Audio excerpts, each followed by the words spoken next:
Bismillahirrahmanirrahim. Assalamualaikum warahmatullahi wabarakatuh. Innal hamdalillah nahmaduhu wa nasta'inuhu wa nastaghfiruhu wa nastahdihi wa na'udzu billahi min shururi anfusina wa min sayyiati a'malina. May yahdihillahu fala mudilla lahu wa may yudlilhu fala hadiya lahu. Asyhadu an la ilaha illallah wahdahu la syarika lahu wa asyhadu anna Muhammadan abduhu wa rasuluh. Allahumma shalli wa sallim ala Muhammad wa ala ali Muhammad. Hadirin jamaah Masjid Jami Al-Basam yang mudah-mudahan dirahmati Allah Subhanahu wa taala. Alhamdulillah pada hari ini kita bisa melanjutkan kajian ba'da zuhur dengan kitab Riyadhus Shalihin.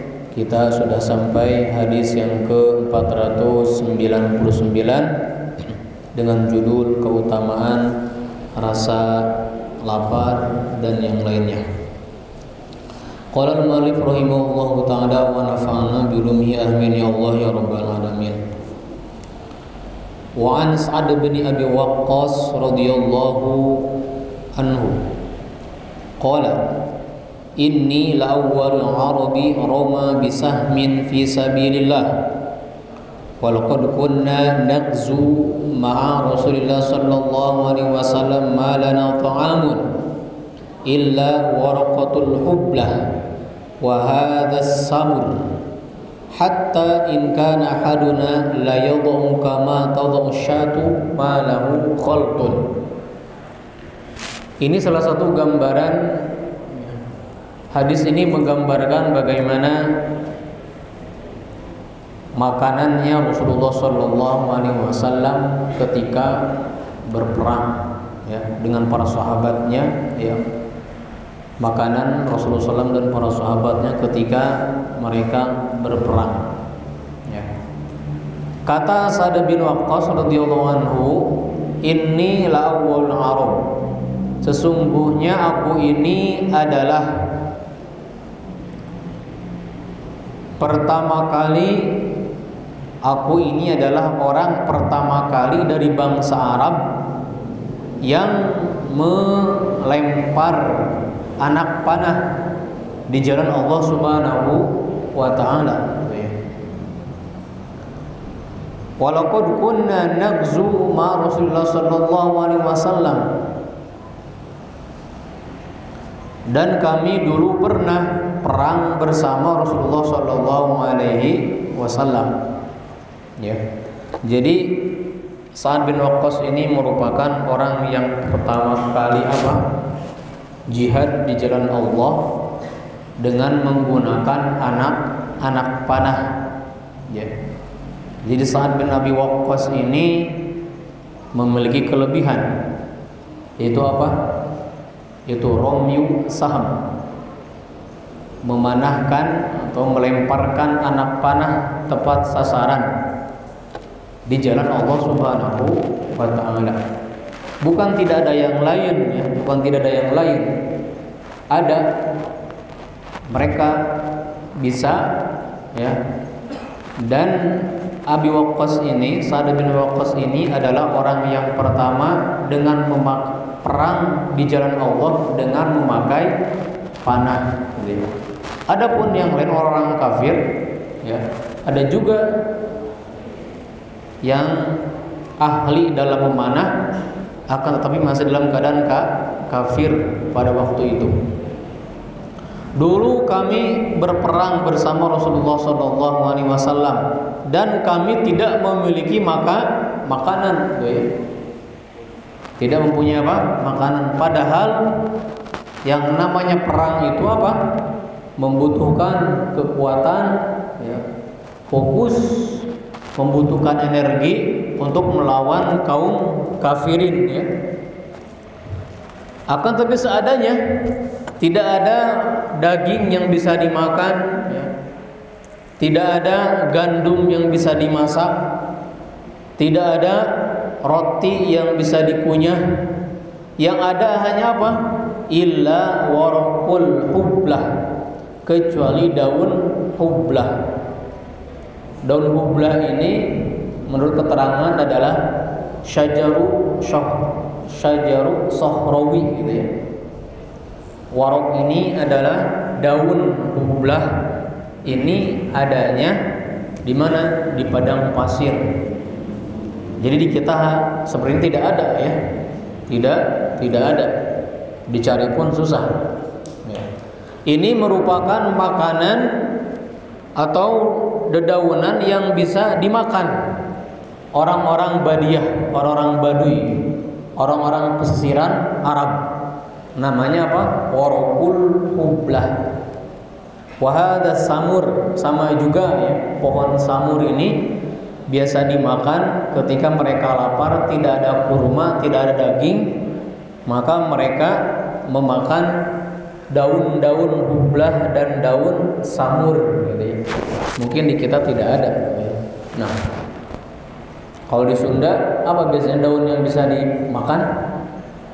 Hampir semua daun-daunan bisa dimakan di Sunda ini ya, kecuali daun pintu dan daun jendela gitu ya. Nah, semuanya dimakan orang Sunda itu. Nah, ternyata di Arab juga ada, tapi tidak sembarangan. Menurut Profesor Dr. Syekh As-Saqqaf, pohonnya itu berduri. Pohonnya berduri, tapi daunnya ini bisa dimakan. Pak Nurman, pohon berduri, daunnya bisa dimakan, apa di kita namanya? Takokak. Takokak mah daunnya Pak. Daunnya, buahnya. Takokak berduri gitu ya. Sampai lupa lagi. Berduri bisa dimakan daunnya. Sirzak. Buahnya. Enggak, bukan buahnya yang berduri, tapi pohonnya berduri, daunnya bisa dimakan. Bidara juga, daun bidara itu yang di belakang rumah itu bisa dimakan daunnya. Ya. Obat demam juga pohonnya berduri gitu ya. Tapi bukan pohon zakum ya. Pohon zakum bukan. Ini warokul hubla dan wahada samur. Ya. Apa kira-kira? Belum ada gambaran ya. Nah, rata-rata daun singkong enggak berduri. Daun bolostrong tidak berduri. Kang Ibnu daun apa kira-kira? Buntiris tidak berduri juga buntiris. Nah, tapi banyak ya lalapan-lalapan yang bisa kita makan. Nah, kalau di padang pasir memang gersang tidak sembarangan dimakan pohon-pohonannya. Mungkin Ustaz Wildan tahu pohon hublah itu, pernah lihat mungkin waktu di Madinah? Hah?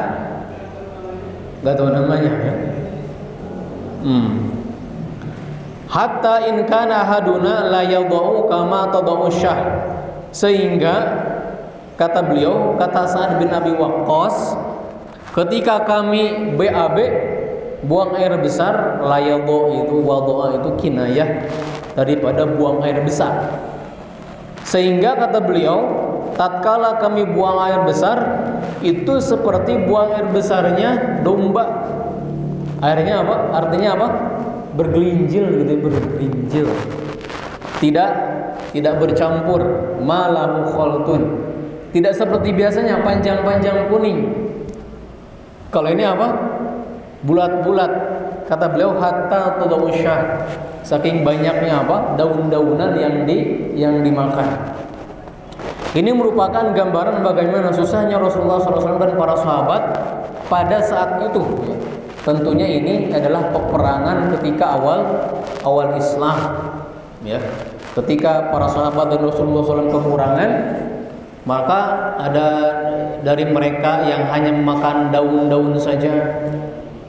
Kedua, ada yang satu kurma untuk beberapa orang.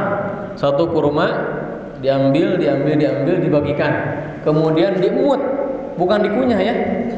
Jadi kekuatan mereka itu makannya saking kekurangannya kurma pada saat itu, satu kurma dibagi bertiga atau berempat gitu ya, dibagikan, kemudian diemut kayak permen. Bukan dimakan. Supaya apa? Supaya awet gitu ya. Ada juga ya dari mereka saking kesusahannya, air satu gelas lah kalau kita mau ya, satu wadah dibagikan untuk semuanya. Bahkan kalau ada yang isar, apa itu isar? Mementingkan orang lain, ya. Padahal dia mau meninggal, ya. Tapi mementingkan orang lain sampai air itu kembali kepadanya, ya, kepada yang pertama. Saking apanya? Saking isarnya para sahabat. Apa itu isar? Isar itu mementingkan kepentingan daripada dirinya dalam hal yang mubah. Dalam hal yang mubah. Adapun dalam ibadah tidak boleh, gitu ya. Misalkan sop pertama ide yang kosong nih, oh silakan antum saja yang isi, itu makruh ya. Isar dalam ibadah itu makruh.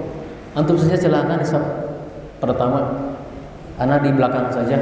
Itu isar yang tidak boleh. Adapun dalam hal pakaian, makanan, ya, kita mementingkan orang lain daripada diri kita, mementingkan anak kita, istri kita daripada diri kita sendiri misalkan, itu adalah isar yang terpuji, gitu ya. Nah, ini merupakan hadis Rasulullah SAW yang sangat mulia. Bagaimana gambaran mereka? Faidah dari hadis ini adalah banyak sekali. Yang pertama adalah bahwasanya para sahabat itu masing-masing punya keahlian dalam berperang. Ada yang jago memanah. Ada yang jago dalam hal menumbak dalam jarak 10 meter atau misalkan 1 kilo mungkin bisa langsung tepat sasaran. Ada yang jago dalam hal memanah. Ada juga dalam hal main pedang. Bukan para sahabat tidak jago main pedang ya, tapi ada yang lebih jago gitu ya, unggul dalam main pedang. Seperti siapa? Al-Maslul. Siapa yang dijulukan Al-Maslul? As-Saib Al-Maslul. Khalid bin Al-Walid As-Saib Al-Maslul. Itu juga main pedang gitu ya. Nah, ada juga para sahabat itu yang jago memata-matai musuh. Musuh jumlahnya sekian, ontanya sekian, anaknya sekian, anak yang dibawanya, wanita-wanitanya sekian, tahu ahli memata-matai orang musuh. Ada juga para sahabat yang ahli dalam dalam menebak bahwa orang itu munafik atau tidak. Itu ya. Tapi ini bukan suudon, memang sudah tepat ya. Ini merupakan khobar dari Rasulullah SAW untuknya. Jadi para sahabat masing-masing punya keahlian lebih, maksudnya keahlian lebih. Sebagaimana Sa'ad bin Abi Waqqas, beliau ahli dalam dalam memanah. Dan yang kedua faidahnya adalah bahwasanya ya, bagaimana mereka para sahabat dan Rasulullah SAW sederhana, seadanya. Tidak berlebih-lebihan dalam hal makanan. Bisa saja mereka ketika berperang berburu terlebih dahulu, mencari binatang yang bisa dimakan, ya. Akan tetapi mereka makan seadanya. Malana ta'amun illa warqul hubla. Nah, hatta in kana ahaduna la yadhuqa ma tadawshatu ma lahu khaltun, ya. Ini adalah salah satu gambaran bagaimana kita harus hidup sederhana, ya, tidak berlebih-lebihan. Yang namanya sederhana itu akan berbeda-beda ya. Kesederhanaan seseorang, kesederhanaan setiap tempat itu berbeda-beda kata ulama. Sederhananya di Arab, di Saudi misalkan, tidak akan sama sederhananya dengan di kita di Indonesia. Artinya hidup yang seimbang antara pemasukan kita dan pengeluaran kita. Jangan sampai pasak lebih besar daripada tiang. Nah, wallahu ta'ala alam. Subhanakallahumma wa bihamdika asyhadu an la ilaha illa anta astaghfiruka wa atubu ilaik. Wassalamualaikum warahmatullahi wabarakatuh.